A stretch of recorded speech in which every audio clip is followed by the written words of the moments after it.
Can you hear us? Yeah. Awesome. All right, we start in about a minute. Okay, sweet. Sorry about that. All good.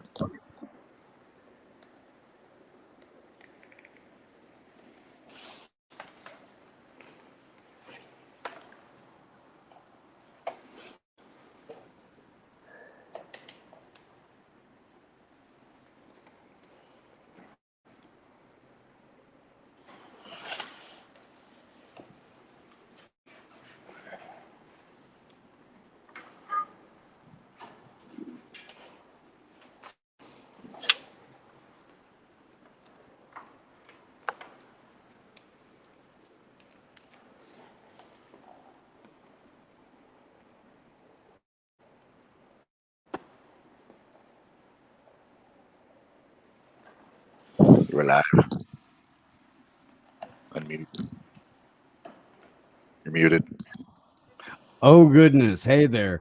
Welcome to Slow News Day Live. It's Steve Poikin, and I am coming to you from the middle of nowhere, hence the lack of green screen background, and I'm going to imagine less than high quality video. I do apologize for that. We're kind of working on ways to improve that. In the meantime, this is what you get. I'm told that the audio is fantastic. So lucky you get to hear my voice. I am joined. But wow, dude, I'm really stoked for this. Oh, and real quick, guys, Glory Jones has class every Thursday. So going forward, I am probably going to use Thursdays for a new podcast that I'm going to be launching. Excuse me. So we're gonna be shuffling the show around a little bit. At any rate, man, I'm joined today by Rich Airey. Rich Rich has a lot of great stories and a fascinating background. Fitness, like nutrition. Rich is a hell of a runner and has a particular story that we're going to talk about as we jump into the show. I'll certainly let him introduce that as he wishes. But welcome to the show, Rich Airey. I am just very thrilled to have you on board. How you doing, man? Steve, it's an honor and a pleasure. I'm a big fan, and yeah, when I seen some of your recent posts, I figured I'd chime in a little bit. And yeah, you seem to be super into it, and yeah, I'd be happy to talk about my experiences and share what I've learned and some of the experiences I've had along the way. Well, and on that note, I should probably mention the show is sponsored by Matrix Bars. Matrix Bars are 3.5 grams of psilocybin mushrooms in a chocolate bar. They break it down on the back of the packaging, like what each square is, to give you kind of an idea. Usually, like half a bar would be half an eighth, so 3 would be half of an eighth, or in the powder world, a teener. But you don't really call it that with mushrooms, and it feels hella weird with chocolate. It really does. So they have it broken down into what the doses do for you. Which is 1 to 2 pieces is a matrix dose. Freeing your mind is 3 to 7, and going into the rabbit hole is 8 to 12. You can get a hold of them by DMing on IG or Twitter at Matrix Genetics, MatrixGenetix. There's a QR code that is normally up on the screen, but because of my crappy video quality, we're gonna have to arrange that and make it part of the background or some shit. Working on that. Also working on a promo code. Just talked to them before we went live. We'll have that in a week or so. So if you're interested in trying it out, you want to save a little bit of money and you can hold out for a week or two, we'll be able to throw a promo code at you. Rich, Are psychedelics performance enhancing drugs? I believe so, 100%. And I think the the issue with people is when you talk about performance enhancing substances, they always think about the physical, and whether it's steroids, testosterone, HGH, anything that's going to help you recover faster, allow you to perform and do more. That's what quantifies in most people's heads as performance enhancing. But endurance sports are mental. Some would say over 90% of it is mental.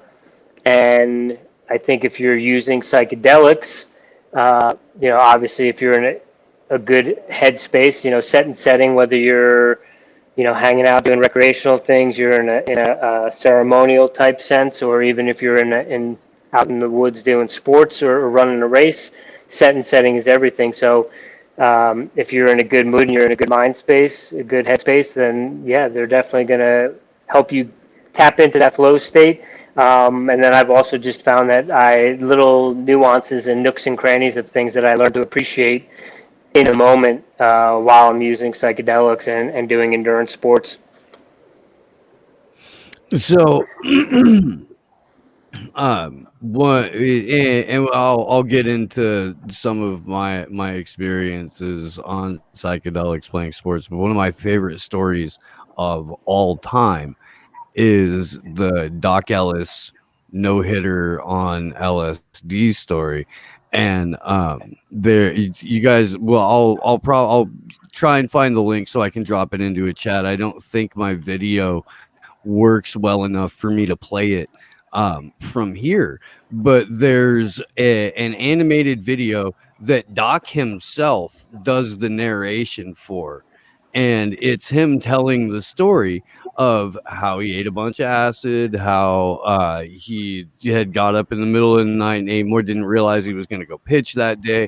Talks about how excuse me, he's hitting batters, but he's also striking batters out. And what he says in the clip of his retelling, and I find truly fascinating, is that he said the LSD was helping me cope with being in the major leagues. And it wasn't just the fear of failure, it's the fear of success. And the idea that, oh, if I'm at this level, what the fuck am I going to do to stay here? And all of the pressure that you're under as an athlete at that level. That's what he was using almost as I guess, either crutch or therapeutic. Yeah, that's kind of where I first heard of people using psychedelics in sports. I just happened to be had a stockpile of some things, and then as the universe works, I just happened to hear about people in the tech world and Silicon Valley and stuff that were microdosing for focus and things like that. I was like, well, let me put this together. I haven't been holding on to this for like a festival or a show or whatever. Let me make up a little rig here and see if we can do some experimenting. So I experimented all summer in 2018, leading into my third Leadville 100, and then used it through the first 50, 60 miles of the Leadville 100.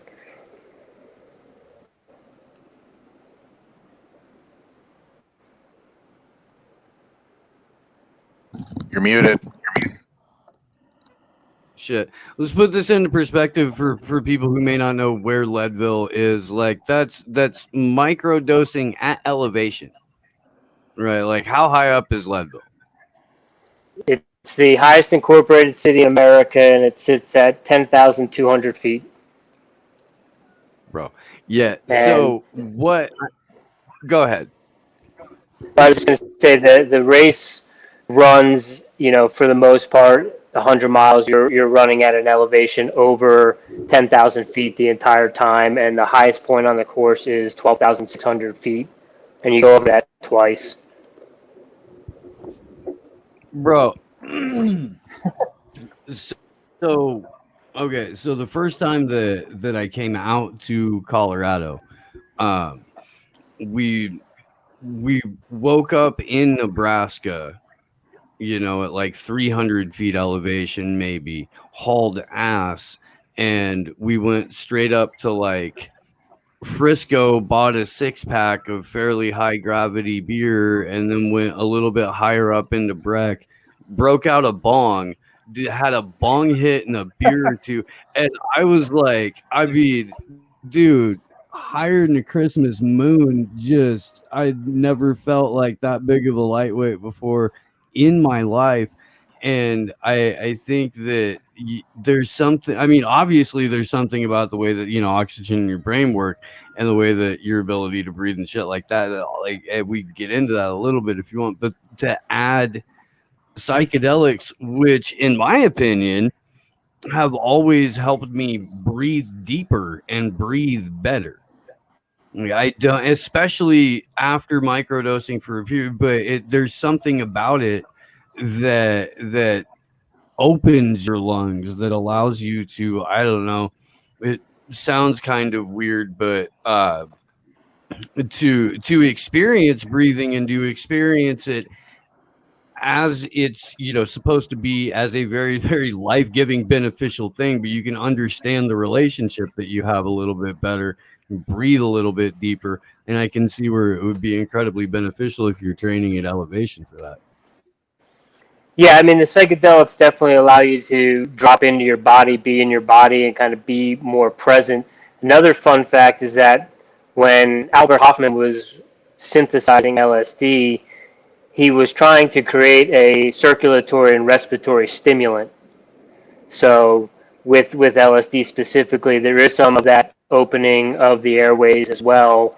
He just happened to create an amazing substance that allows you to do some other things as well too. But yeah, definitely with mushrooms and ayahuasca as well too. The circulatory and respiratory noticeable differences in your breathing is pretty amazing. And when you're at such a high elevation, that ability to kind of stay controlled in your breathing, have a rhythmic pattern flow to your breathing is so beneficial when you're at those high elevations. um so I guess let's get into the experience of running the Boston Marathon on LSD, and like how much, and was it the year that there was a bombing, and if not, was there at least a nice light show? There was, it's funny. It's all kind of ties together now that you bring that up about the bombing. I actually was in Peru, finishing up my first ayahuasca journeys when I got back to internet connections. It was the day of the marathon. I had some family and friends and clients that were running the marathon, so all of that kind of chaos. Just finishing up with Mother Ayahuasca. I ran my first one in 2014, was an amazing experience with everyone being so stoked to just have the race on again. But this particular experience was in 2019, and I had a friend growing up, a running buddy, and his dad had always said, if I ever go back and run the Boston Marathon, I'm gonna drink beer along the way and have champagne and do all these other things and really enjoy the experience. And so when I qualified in 2019, that was what my mindset was going into. It was, I'm gonna take LSD, not microdose, and I'm gonna enjoy this experience. I'm going to stop and take photos. I'm not worried about time. I'm not worried about actually like competing. I'm just going to take in this experience under the influence of this with 30 plus thousand people all around me. Wait, so you did the thing for the sheer joy of doing the thing. How mad did that make people? It's, I don't think, I mean, I'm probably sure it made some people mad. I always like to say whenever I do psychedelics or cannabis that I'm always the first person across the finish line under the influence. So that's kind of like my moniker is that in some way, shape, or form, I'm still the best. But just a lot of people, when you tell them this story, the story of doing this at the Boston Marathon, I think a lot of people, in my experience, the people that I've relayed this story to, they kind of view it similar as like a Doc Ellis story. It's like almost comical to them. So the my favorite part about that Doc Ellis story too is when he talks about the size of the ball changing, changing throughout the game and things like that. And that's almost like a reflection of how his subconscious is viewing the task or the obstacle in front of him as either a big or a little thing. What you brought up about psychedelics as a performance enhancing drug in terms of what it does for your mental state, I think is absolutely huge. So let me lay on you my fear about the success and the potential benefit of microdosing as sort of a carrot stick kind of way to more productivity and compliance in the workplace rather than something that is beneficial and healing and and helps people in myriad ways. And that's what I've seen from the fucking demons in Silicon Valley who are encouraging microdosing in their employees on their own dime, on their employees' own dime, where they go out and they find some mushrooms or they find a dealer, they find a connect of some sort for some psychedelics, or they know a guy in the company that gets the fucking, Chinese dark web research chemicals and shit like that. But it's all on their own dime. And what they're encouraged to do is work 16 hours a day or 20 hours a day or 6 days straight, or and that's their reward for being able to have enhanced focus, enhanced in peace of mind, enhanced mental endurance, enhance things like that. And so I feel like as individuals who overall encourage the use of psychedelics as a performance enhancer, I think it's kind of incumbent on us to let people know, hey, this is obviously a thing that can be abused, like any tool, like any kind of technology, like any method of therapy. It can be abused. So be wary of how you're using this particular thing and what you're using it for, again, and also like you would in any other high dose with psychedelics, same rules apply across the board. Just because you're taking it in a smaller amount doesn't mean that you can't be any less mindful of what it is that you're doing. Yeah, and I think it's also important to know that you build up a tolerance to it. So if you do start chasing that dragon in like a work setting and you're supplementing it like you would for say like an Adderall or a modafinil or one of those things, you're gonna have to take more eventually. Um, and so yeah, I think it's super important. I think there's James Fadiman, Dr. James Fadiman wrote a Psychedelic Explorer's Guide, which has his protocol in it, which is 1 day on, 2 days rest, 2 days to reflect, and then on the fourth day is when you take your next dose, and for about a 6 month period, and then you're going to want to take a break for it, and it's a slippery slope because you get that kind of highly caffeinated, maybe a slight little body high, maybe if you do a little bit more of an active dose. But yeah, it is fun to go to work like that. So, I often tell people to make sure they're not doing it on a daily basis and to really recommend, something like Dr. Fadiman's protocol or the Third Wave site so that people can, research it and be smart about it and do it the right way. And incorporating things like journaling and writing down your experiences day to day.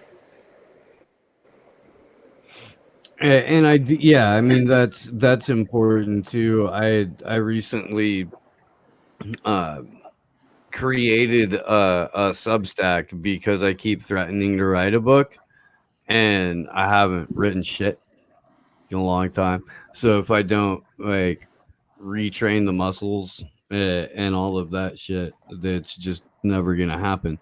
And it's going to be raining here soon, so fingers crossed. Um, so I need to get back in shape that way.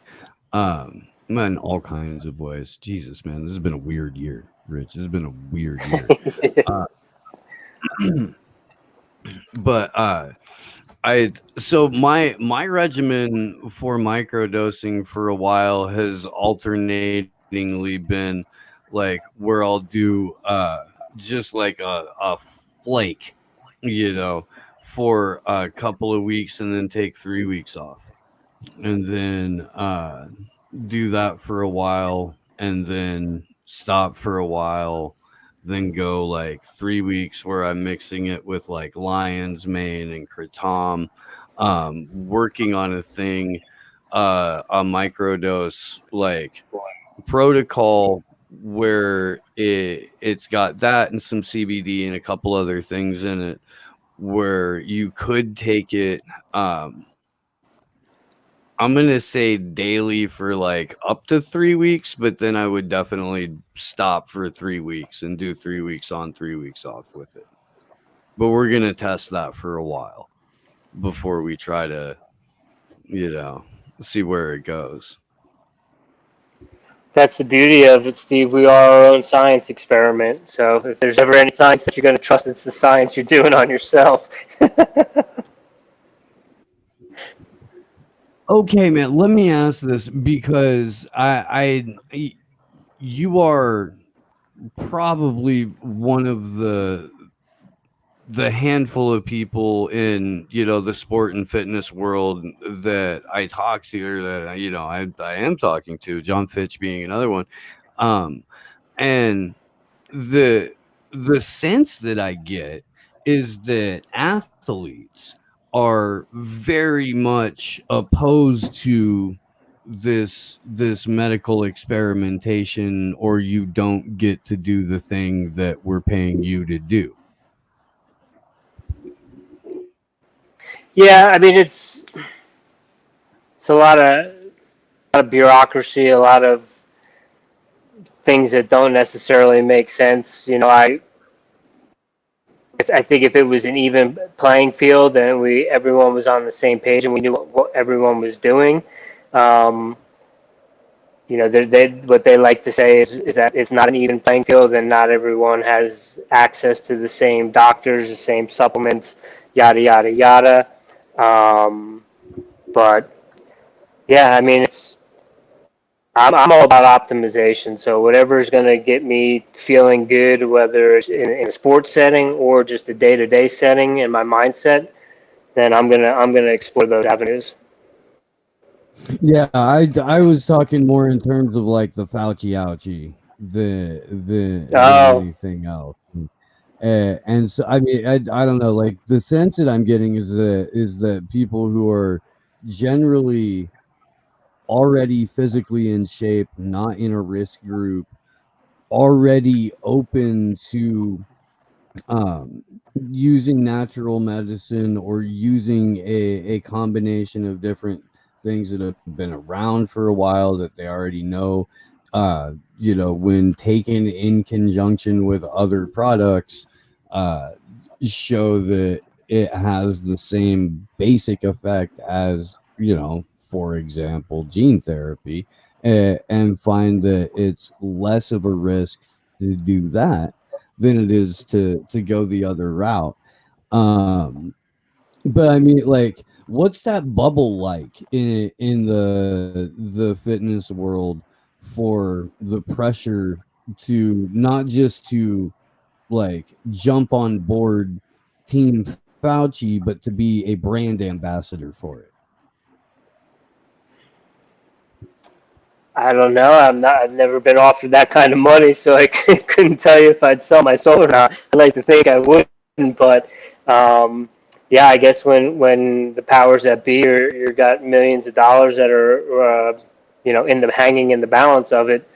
That makes people do crazy things. So and who really knows if they've actually gone through with it or if they're just saying they've gone through with it and they're just towing the company line. It's interesting, but you I do mean, it see. really. I was just going to say you do Go see ahead. some other people, some fringe people that have come out, in that world that are high level that have spoken out against it.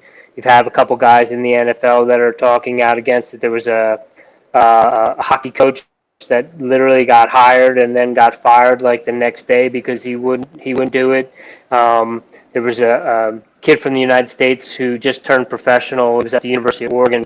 He came out publicly and said that he was not getting vaccinated before heading to the Olympics, and he got a lot of backlash for it. So, I think part of it is financial incentives, and then other is just the cancel culture, if you will, of having to deal with upsetting your fans or followers, and then some people that aren't at a high of a level are just making a lot of money being influencers, and I think again, follow the money. It comes back to the money, and I live a pretty simple life, so I don't have to worry about it, I guess.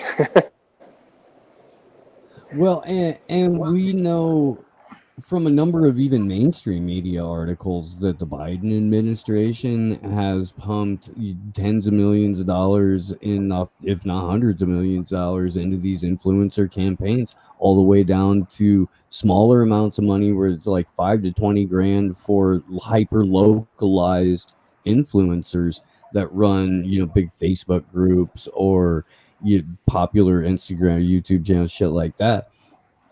And my thing is that, and I've said, and there's now a handful of other people that are making pretty popular TikTok videos and YouTube clips talking about it. Something that we've been saying going all the way back to when we were covering Op Warp Speed, when it was like just us and Last American Vagabond and a couple other shows. And that's if the people who make it have immunity, the people who are legislating the mandate have immunity, the people who prescribe and administer it have immunity, and everybody involved in this has complete and total immunity from this thing except you. And they are putting billions of dollars into coercion, influence, bribes, donuts, beer, shots, cash, vacations, scholarships, jobs program, just to do this thing. And then at the same time threatening, by the way, if you don't take the donuts, then you can't go and get health care, and you can't go to work, and you can't go participate in society on any level. Like, at what point do people go, maybe this isn't about my health? I think you're starting to see it a little bit more and more. I think there's going to be, people like my parents' age that, the boomers. I think the beta test for MK Ultra was a huge success because they seem to be the ones that are bought in hook, line, and sinker. At least the ones I've been around or talked to, in terms of take it, get it, do your thing, let's get back to normal. And they, no matter what you say about it, they think you're on the opposite side. And I keep telling people I'm not left or right. I'm right down the middle. I'm team freedom. I'm team people. I'll call out both sides for what they are, what they're worth. Well, and it's to me, it's just the way that this was politicized, and I'm glad you mentioned that, it so immediately and so completely. That's another one of those things that ordinarily should have tipped people off to the point that they were like, "Hey, wait a minute, wait a minute. No, this is, you know, this is a little bit too weird, and it doesn't have anything to do with politics. It doesn't matter who is president for this thing. This thing was going to happen, and the same people are pushing the same policies. This isn't team sports. This is clearly an apolitical agenda, or something that is more, I don't know, global in nature.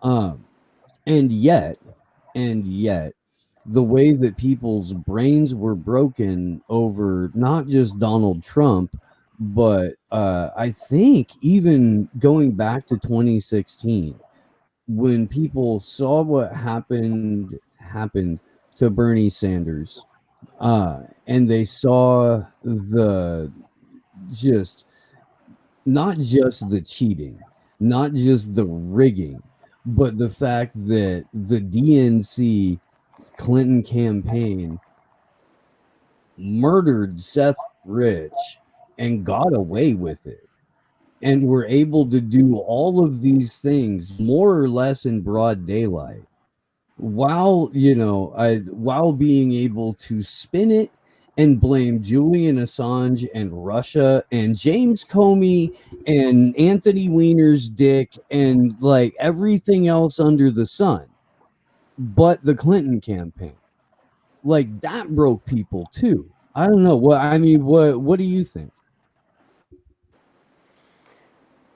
Yeah, I mean it's wild. I just saw today too. I forget what the gentleman's name was. It was like a lawyer or someone that just got indicted with the stuff from 2016. Did you see that today? No, but I've been busy as fucking like offline in town. But I will jump on that for sure, and we'll talk about it on the call-in show tomorrow. Yeah, I forget what the gentleman's name was, but I just saw someone sent me the link this afternoon. John Dunham. Oh, okay. I will definitely look into that. I mean, I'm glad. I'm glad Oh, it was Michael we've had Kaufman. okay. We've had Ty Clevenger on the show before, and he's the attorney that has filed pretty much all of the Freedom of Information Act requests on the Seth Rich case, and was the attorney for Ed Butowski in his defamation suits. Um, and I need to get him back on. I mean, but in terms of I'm I'm of the opinion, Rich, that most of the people, not most of, that's disingenuous. Enough of the people to the point to where it's working and the silent void is passively going along with it, are under a mass delusion. And it's I don't know. I've already passed the point where I was like, well, fuck it, I'm just gonna go live in the woods, because I already lived in the woods. Now I live in deeper woods. But I think that um I think that because of how fucking crazy it's getting, and I'm with you in terms of, I am not left, I am not right. There's that like bottom row in the political compass where it's got the four quadrants. Like I'm on that bottom row, and I would like to claim the privilege, Rich, of being anarcho fluid. Okay, anarcho fluid. All right. I like that. Put that on a T-shirt. Right. It's gonna happen. Oh, that's right. You guys. we are getting t-shirts. We are. Not only am I going to be able to show you what they look like and announce hopefully this Sunday on the big show with Dr. Piers Robinson, but friend of the show Johnny Bravado is working on a couple of fucking killer designs, and I can't wait to show those to you either. But yeah, at Arco Fluid would be fucking hilarious. Sleepy, please don't let me forget that. Please don't. Uh, but no, I mean, look, I do. I before it became somebody else's joke, I was joking that I wanted to identify as fully vaccinated and see where that got me. But just recently, I had to go to 5 different restaurants before I could eat in San Francisco, and this is before any kind of mandate came through.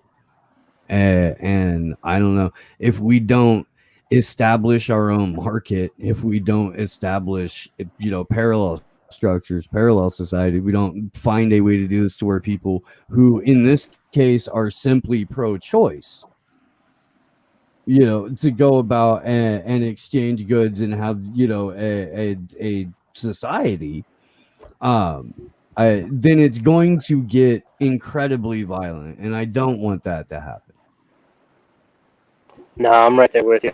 I would prefer not to see that, and especially being here in the city, I would at least, at the very least, will wait, like for it to wait till I get out of here before it pops off.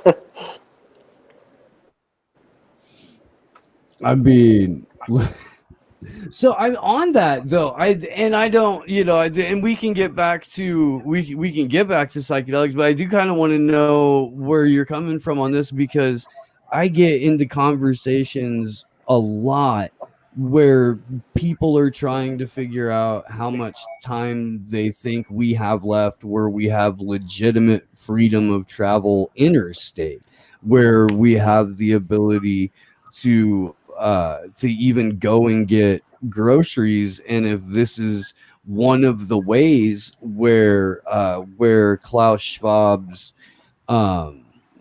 everything you use will be delivered by drone and you will rent it, like if that's where that comes from. Yeah, I mean, I try to be positive. I don't want to manifest anything or cast any spells of thinking negatively about that sort of stuff. But that said, you are hearing people or hearing clips from mainstream media clips and stuff where people are saying, you shouldn't be allowed to travel if you don't have this. You shouldn't be allowed to go to concerts. You shouldn't be allowed to go to restaurants. All this stuff. It's scary. I'm, but at the same time, I'm amazed that we've gotten it this far, because I think probably 6 months ago I was a lot more back-pilled than I am now, trying to be trying to go towards the light a little bit more often and more frequently. So, I like to think hopefully that more and more people are waking up, and that less people or more people are turning off the news and turning off their TVs and going and talking to people.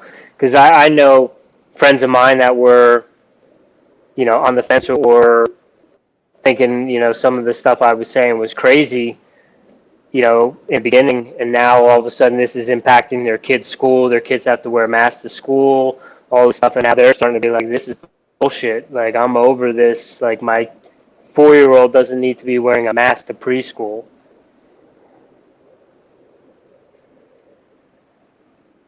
Well, no. And look, my 9-year-old doesn't need to wear a mask in third grade. My 15-year-old doesn't need to wear a mask while he's running fucking track. I mean, this is ridiculous.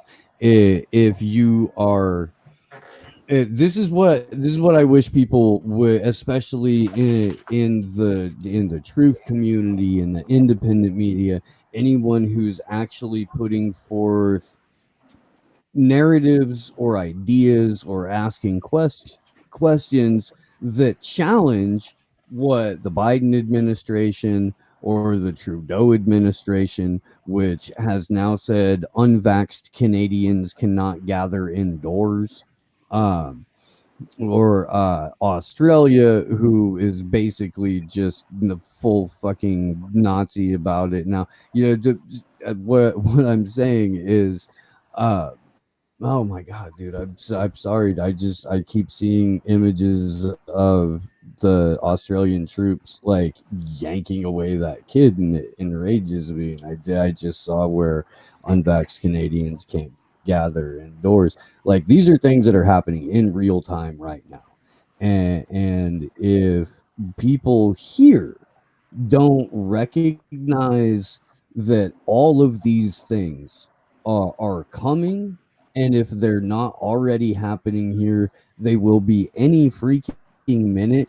I don't want to doom and gloom you guys. I want you to understand that this can be resisted.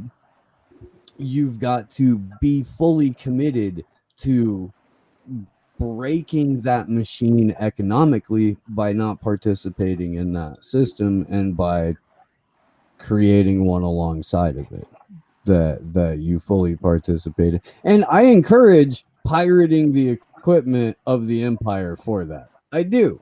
I do. I don't think that you can get away with it without it.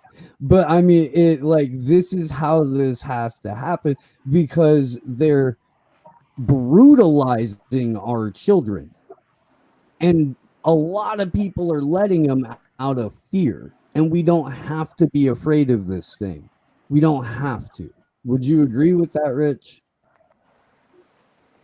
Absolutely, absolutely. And that's one of the things about as I'm trying to figure out where I want to move to next, out of the city or out of the state.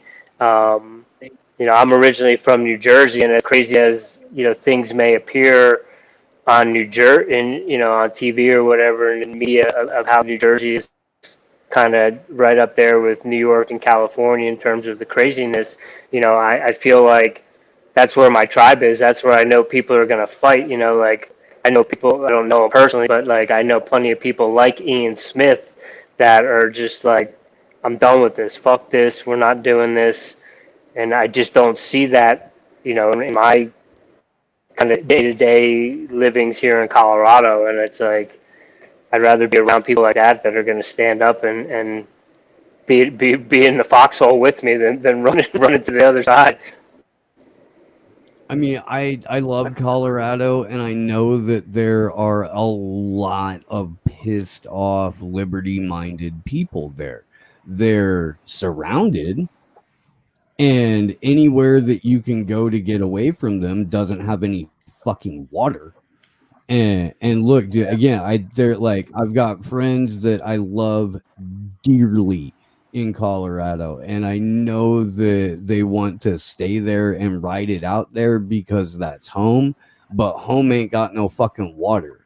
And like that's something that we're honestly going to have to deal with in real and significant ways, if not in the next 5 years, in the next 10 years. And if you're planning on sticking around for any of that, you should be conscious of this, and you should be looking at places that have natural water sources, or that you can at least fucking get the fucking drill down and get well water from, because it's hard to I don't know, dude, it's hard to explain if any of this climate shit is true, and I don't believe we have anything approaching complete data on it, but if any of it is true, what we know is that poisoning the ground in which you grow the food, and the water in which you water the food,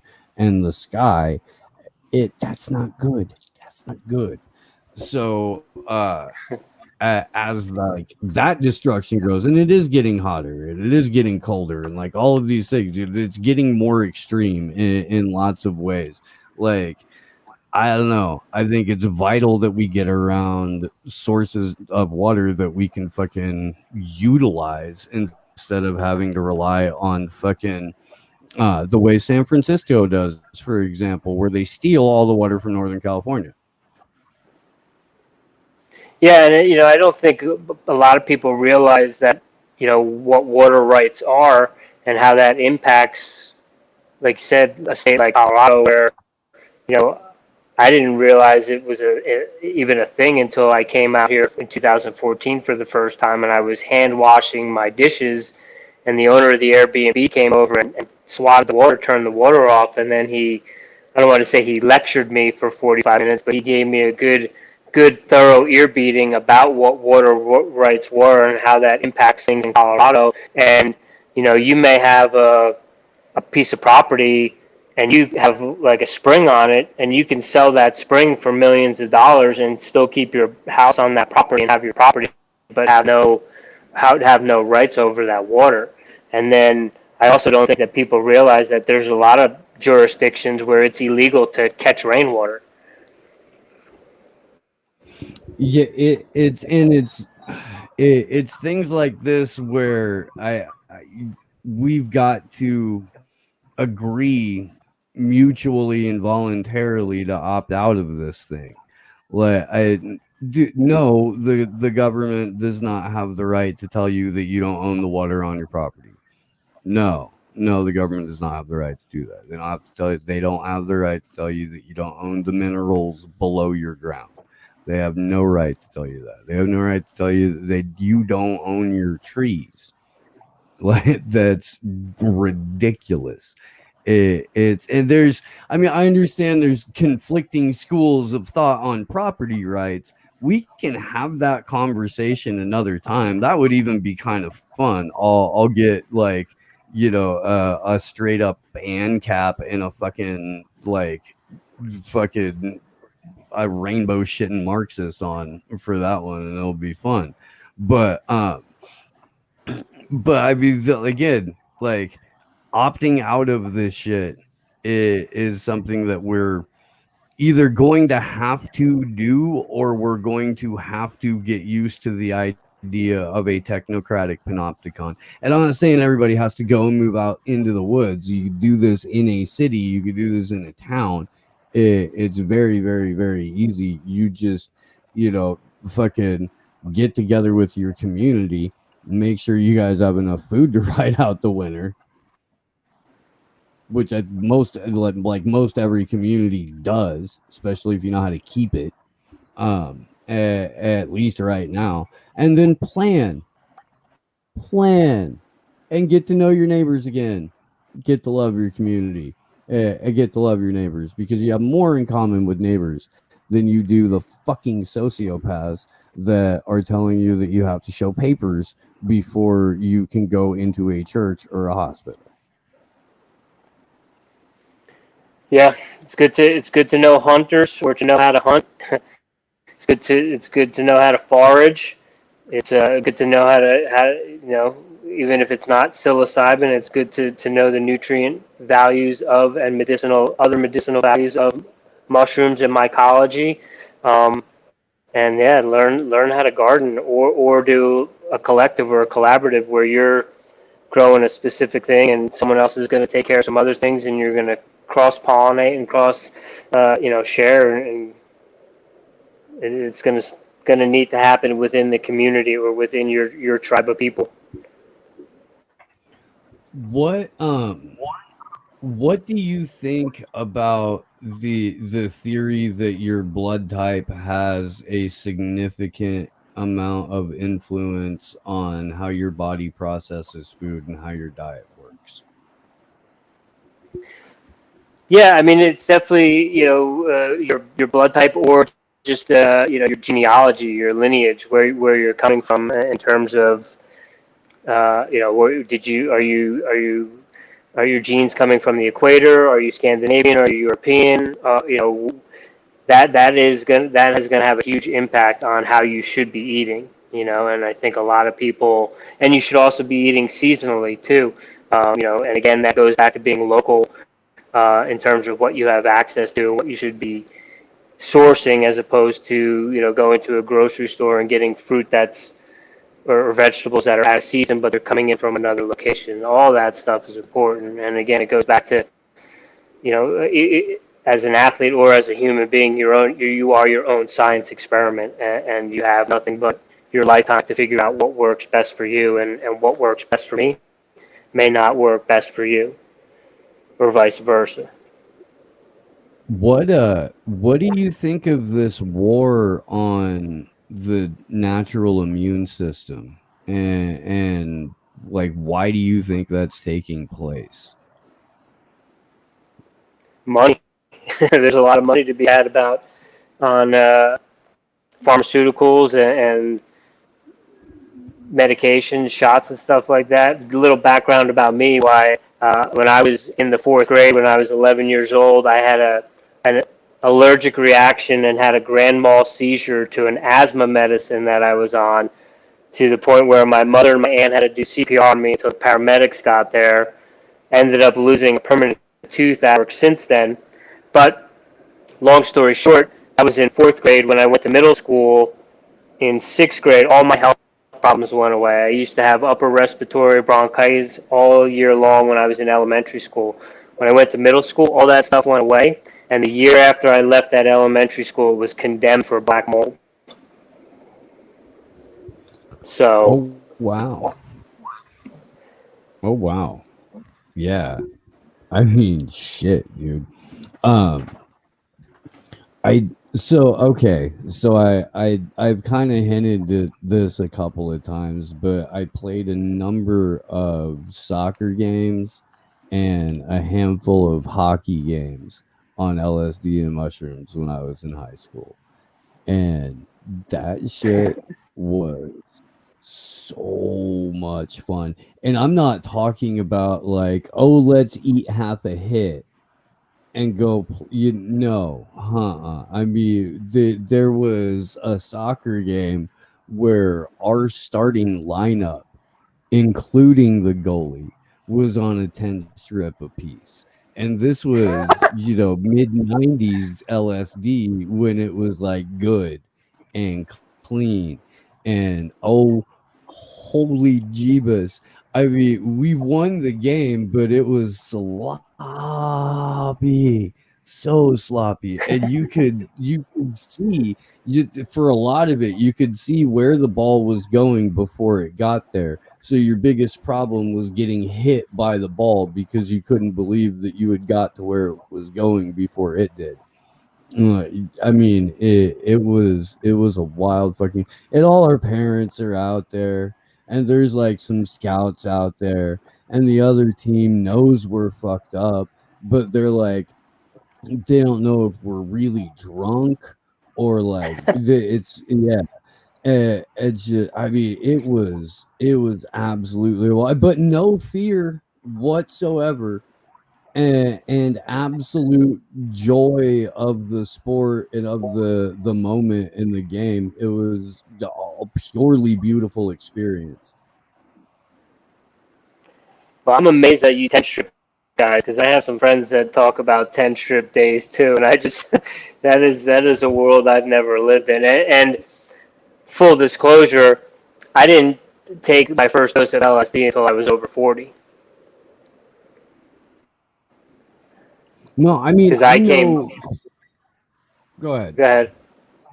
I was just going to say, where I grew up and when I was raised, you know, a joint or a tab of LSD or a mushroom cap was on the same parameters of cocaine and heroin, and they were all one and the same. So it was that's I grew up in the baby boomers that weren't the cool, that turned into be the cool hippies. I grew up in like the flat top kind of square 19 Bro, 40 50 people. I grew up in Anderson, Indiana. This is a town that Chris Hedges writes about in America: The Farewell Tour, as a cautionary tale of what happened to NAFTA towns. But this is also where a thing called camp meeting occurs. And camp meeting is a week-long Pentecostal light revival, where Church of God parishioners from all over the world congregate. And there's a church every 30 feet. um those the like flat top square ass motherfucker. Yeah, absolutely. So naturally, the kids of that generation, or at least a handful of us, let's say, went awry, and early. I had friends that were not significantly, but a handful of years older than me. And when I was a lad at the tender age of 11, I took LSD for the first time. um, and it was like 4 hits of Purple Jesus Christ, and my whole fucking universe just exploded, man. And I mean, absolutely nothing has ever been the same ever since. And it's so weird that you could, I don't know, it kind, I mean, yeah, there's no way an 11-year-old should take LSD, but I did. And here we are. But as far as taking a 10 strip, towards the end of high school, I mean, again, it was the 90s. Yeah, it was square ass Anderson, Indiana, but um, there were also a whole bunch of people that had like Grateful Dead tour connections and shit like that. And I mean, the amount of not just psychedelics, but good weed for the 90s, and then a fuck ton of pharmaceuticals and ecstasy. Like, the amount of drugs that went through that town was disproportionate for the amount of people in it. Now that I think about it, now that it's like really coming to the forefront of my memory, disproportionate to the amount of actual drug users that I think were in the town. Although maybe I'm wrong, but I saw a fuck ton. But yeah, I mean, it really wasn't rare for like a third of a 1,200 person high school to be tripping at school on any given day. Well, see, now as a 11-year veteran special education teacher, I could never see when kids would come into school under the influence. I could never understand it because to me it always seemed like the worst place. Like again, going back to like set and setting, it just seemed like the last place I would want to be high. I mean, if you think about it though, and you think about it in terms of you're a kid and you're self-medicating, regardless of what your medicine is, you're self-medicating. If school is where you feel most uncomfortable and you feel you need to be most medicated, you're going to take what you're going to take to get yourself through the day. And if that happens, I know people that had spent a significant portion of jail or prison tripping, you know, just Yeah. because that was how they chose to medicate. And so on that level, I understand. I'm not saying it's right. I'm not saying kids should self-medicate with psychedelics. So please don't pin that on me. Please don't. I'm not saying that. Um, but what I'm saying is I understand the behavior and I understand the mindset behind the behavior. And I like I'm admitting up front that what we were doing was abusing the shit out of it, and not properly using psychedelics for anything remotely approaching teaching or healing or understand. No, we were abusing that as a drug, and that was in no way, shape, or form good. But holy fuck, was that game fun? That's all I'm saying. Yeah, I I feel never like I thought should of it. qualify. Well, I never thought of it that way in terms of like medicating and why you would do something like that in school. That makes perfect sense. But I also think it goes back to kind of how we approach alcohol in this country too, whereas it's almost like demonized until you're 21, or it's not discussed or talked about for the most part. Whereas I think if we educated early and often, you would have a much different approach to things like marijuana, psychedelics, alcohol. So I don't know if you have kids or not. I do. And at least in my 15-year-old's group, like that generation or that school, hardly anybody is drinking. They think drinking's kind of weird. They think it's kind of stupid. They think it's kind of pointless. That may change. It may. Um, I mean, there's, a bunch of fucking potheads. There's too much meth. There's too many kids that are on like strawberry fucking vape and shit like that. We're wandering around smelling like peaches and cream and shit. Weird. I was not, I don't know. I don't understand why adults do it. I really don't. I don't think a grown ass man has any business smelling like a strawberry shortcake playset. I don't. But I mean, again, that's my opinion.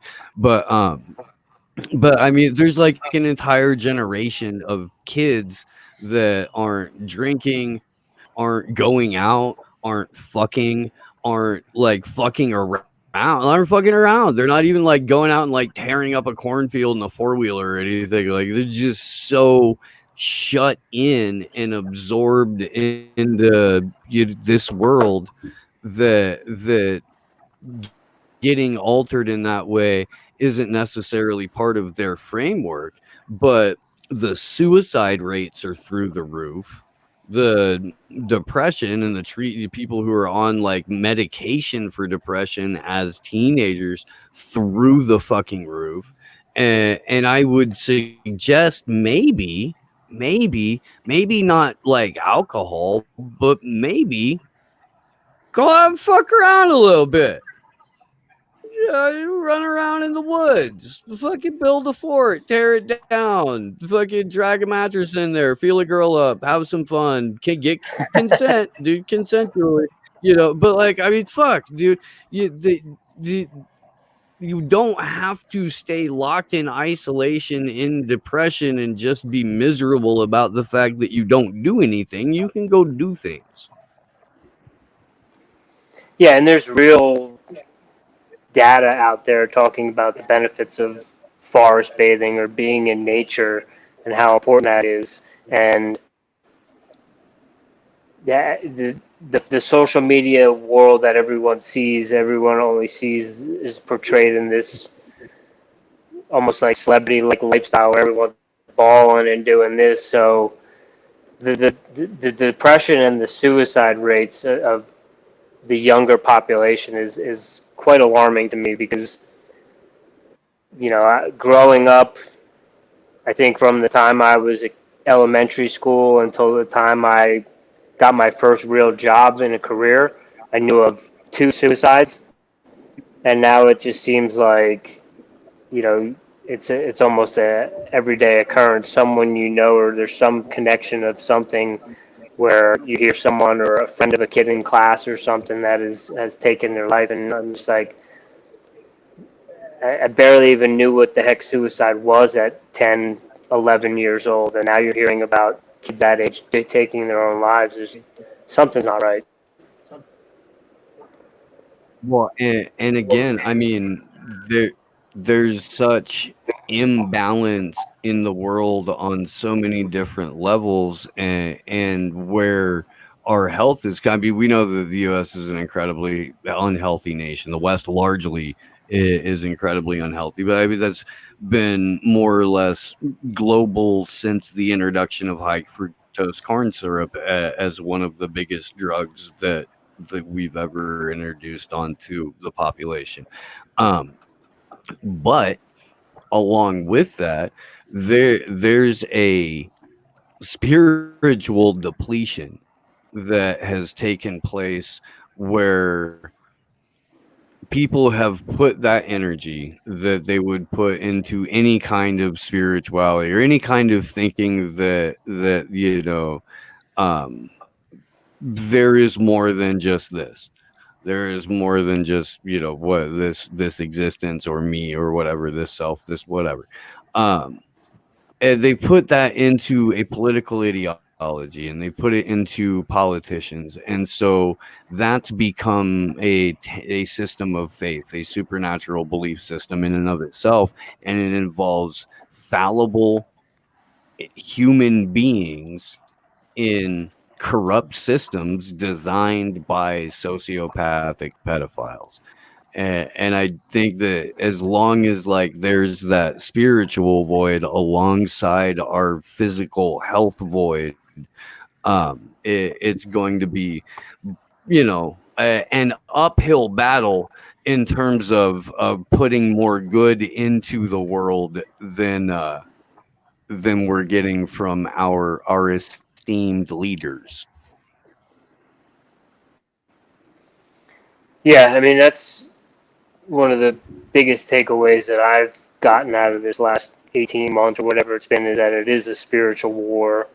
And you know, things closing the gyms, closing churches, closing bars, any place where people can be social and connect and converse about these things. And I'm a recovering Catholic. I was raised Catholic, so for a very, very long time I shied away from anything that resembled religion. And then I realized, after some psychedelic experiences and stuff, that there's a big difference between being spiritual and being religious. And you can be spiritual and not have any sort of dogma towards any particular religion, and you can believe in a higher power, or believe in the universe, and have a spiritual connection to the earth and to everyone around you.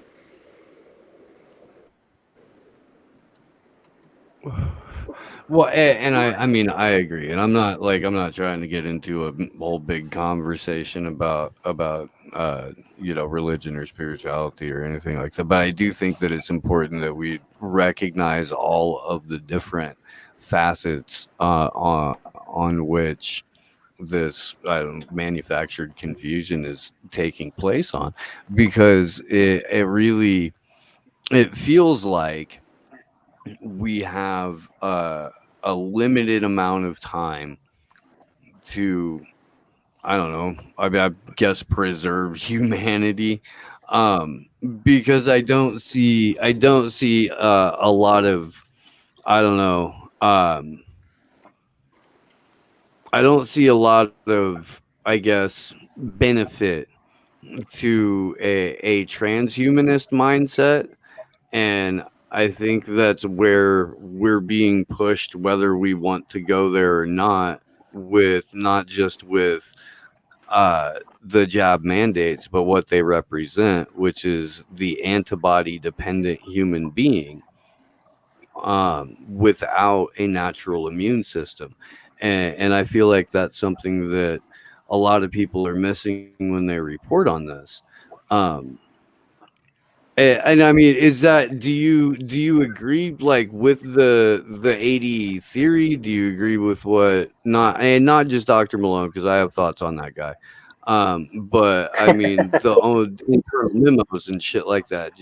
Going back not just to December of last year, but prior, where they talk about people becoming antibody dependent on these gene therapy drugs. Um, like, where do you stand on that? What do you think? Yeah, I mean, there's some fuckery afoot for sure. I mean, if they're already pushing for a third one, um, something doesn't seem right. And it also seems as if, well, we'll find out here in the next month or two, with what was in that SPARS 2025 document, if some of these things are going to come to fruition. It's funny you mentioned Dr. Malone. I was just listening to him on Jimmy Dore before we jumped on here. Um, it's interesting to hear him say what he's saying, but then at the same time, he's still promoting, that we should be saving these things for older people or at-risk population. And I don't know. I think that those are the worst people you should be giving this to. Right. No, it raises a forest of red flags for me too. And I've been on a couple of panels with Dr. Malone because of Union of the Unwanted, and big shouts to Charlie and Sam and Mike and Ricky for allowing me on that show time and time again. Um, but and it's weird because all of the things that I would be all of the reasons that I would be hesitant to give somebody a vaccine. That's why he's in favor of giving the most at-risk people these treatments. And so it doesn't make any sense to me logically, but the idea of the antibody dependent organism is something that we've got not just him as a source for. And it cracks me up. I can't tell you how many people have tagged me or dropped that video of Jimmy Dore on me, and I'm like, yeah, I'm very happy that once again 4, 5, 6 months down the road, Jimmy Dore gets to be the only guy talking about this thing after a number of us got demonetized over it, after a number of us got deplatformed from a couple of, different places over it. But his audience needs to hear that shit. And so I'm glad that conversation is taking place, albeit very late. And had 800,000 more people got the opportunity to hear that message way the fuck back in March when Dr. Malone first started talking about it, perhaps you would have had a resistance to this sooner. But we can't go back and rewrite any of this shit. We just got to be glad that however many people got to see that video got to have access to that information. It is a bit frustrating, but there's a whole new wave of information coming out of Israel where they're saying, okay, look, if you've been double, triple jabbed, you're now over 25% more, 27% times more likely to get whatever version of this comes next than you would if you had natural immunity to the original strain. And this is what we've been saying. Well, anyone who's ever been aware of natural immunity has been saying for decades, but we've specifically been saying about this because it's incredibly survivable even if you get it. This isn't something that like just comes in and levels civilizations. This is something that if you are not in a handful of multiple risk categories, you get by pretty much fucking unscathed. And yet we're going to reorganize society over it. Ah. I just don't get how people still don't see that. It doesn't make any sense to me. It's the mass delusion. It's okay. Have you seen that BitChute video that was going around for a while by a former stage hypnotist with like a fairly thick Scottish or Northern English accent? I may have. I seem to remember But the Scottish accent. in it he describes the seeding that he would do before an event. And so couple of weeks, couple of months out in some cases, he would have big bright posters within a several block radius of the venue, and just constant reinforcement that this thing was going to happen. When he finally got the people into the room, he would make everybody wait until midnight, and then he would intentionally make them sit there and wait, sometimes up to a half an hour or more. And he was doing as much as he could to build tension, confusion, a little bit of fear, a little bit of anger, anything that would generate a manipulable state in his audience. And he knows that the more of this you can create in people, the more suggestible they become, the more controllable they become. We have had for 20, 30 years a narrative being seeded that virus is going to show up. It's going to wipe out humanity in some way, shape, or form. It's going to be the end of the world. We've had a number of scenarios where a totalitarian government is the only way that you can make it through this.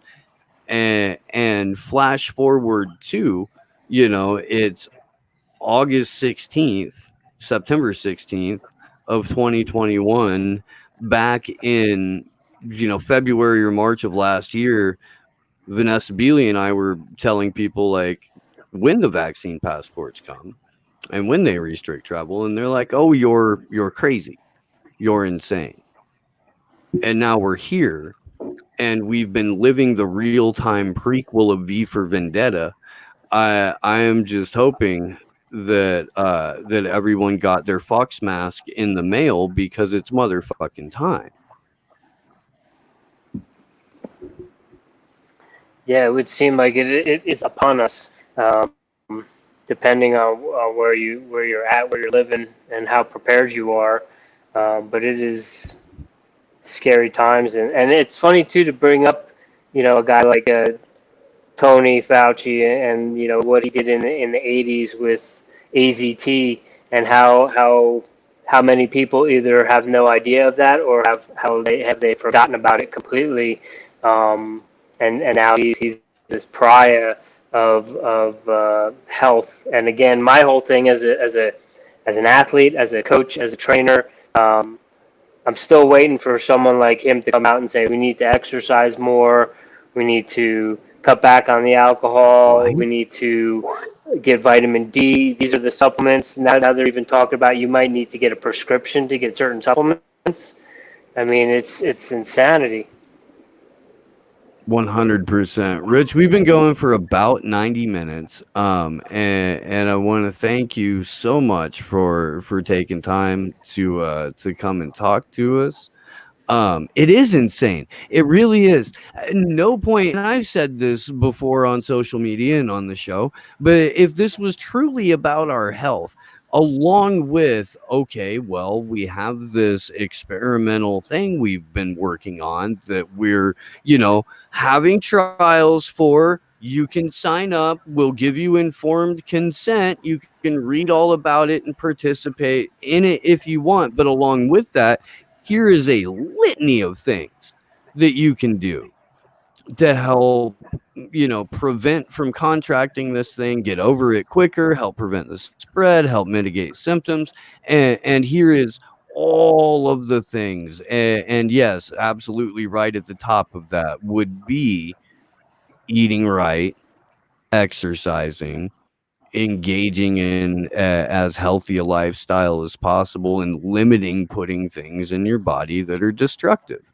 I don't know, but Rich, please let people know where they can find you, how they can support you, what you have going on, and thank you again so much for coming on with us. Yeah, Steve, it was an honor and a pleasure. I'm stoked. Like I said, I've been a big fan and been following you for a while. I appreciate your work. So thanks for having me on to sit down and have this conversation. It's been awesome. Um, most frequently on Instagram at 100 Mile Dick, and that's just because I run 100 mile races, and Richard Dick is a nickname for Richard, so it's a little play on that. And then my website, my coaching and inquiries in terms of fitness and psychedelic coaching, any of those things that can be found over at blacksheependurance.com. Hell yeah. And that's gonna do it for this, guys. We are entirely viewer supported. There is a GoFundMe in the description. I'm going to I'm like a few days late on launching month 3, so I will have that up soon. I started a Substack. Dr. Piers Robinson is going to be on with us this Sunday. Fiorella Isabel from the Convo Couch is threatening to co-host Get Your Shit Together with us tomorrow night. So hopefully that happens. Love to have her on board for the best damn call-in show on the interwebs. October 12th, San Jose, California, Peckham Federal Building, Rally for Commander X. I'm going to have some kind of an organizational meeting for that soon. I am going to be throwing an anti-mandate event here in Northern California. I could not get my shit together to do it this Saturday, so I'm going to shoot for the following Saturday. I believe I do. I need to meet some more people up here too. What else? Just all kinds of good stuff coming up, guys. Yeah, we have some fantastic guests, and I will be introducing a new podcast very soon, merch very soon. Big thanks again to Rich, Airey, Sleepy Josh on the ones and twos. Big shouts to Glory, who's in class. She will be with us tomorrow night. I love all of you very much. Until tomorrow, good luck to us all.